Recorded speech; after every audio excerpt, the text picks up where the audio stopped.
House Speaker Mike Johnson is still celebrating the passage of his $95 trillion foreign aid package as the House returns to session today.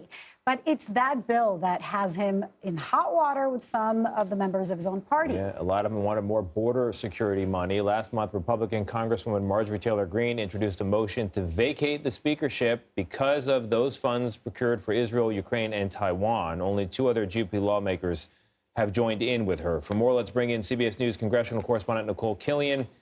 So Mike Johnson is only speaker after so many votes in McCarthy's old speakership. He finally was the one who emerged, and now he's under threat. But what is the likelihood here that Marjorie Taylor Greene is actually going to be able to oust him? Well, I think right now the chances seem relatively small, given that when you talk to a lot of rank and file Republicans, many of them seem hesitant to go through that 3-week period of turmoil that we went through last fall with the ouster of former Speaker Kevin McCarthy. That being said, Congresswoman Marjorie Taylor Greene of Georgia has not dropped her threat to advance potentially this motion to vacate against Speaker Johnson on social media. She has continued to rail against the speaker and call for a new speaker. She does have the support of at least 2 other Republicans for this motion. As you know, now that Congress is back in session, we expect Republicans to meet for their weekly gathering where it's possible this could be a topic of discussion. However, again, at this juncture, many Republicans seem reticent to move forward despite Congresswoman Greene's ongoing calls.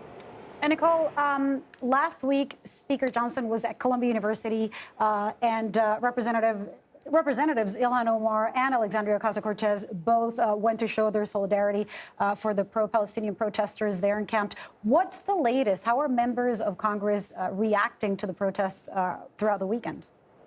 Well, they are trying to take some legislative action around this. In fact, this week we expect the House to advance a legislation to, for instance, redefine the definition of anti-Semitism when it comes to enforcing anti-discrimination laws, potentially making, for instance, a certain chance more subject to punishment under federal law. So that is the Anti-Semitism Awareness Act. There is also some other legislation that Leader Jeffries is calling on Speaker Johnson to advance for a potential vote.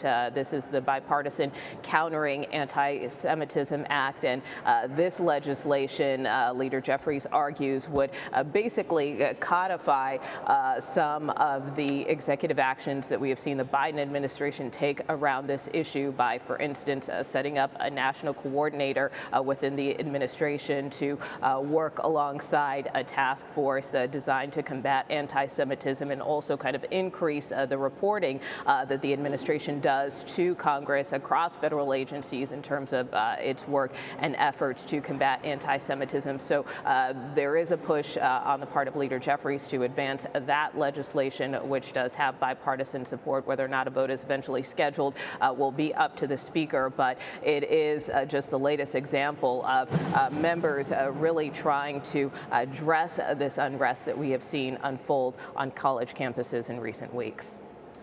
Nikole Killion. Nikole, thank you very much. You bet.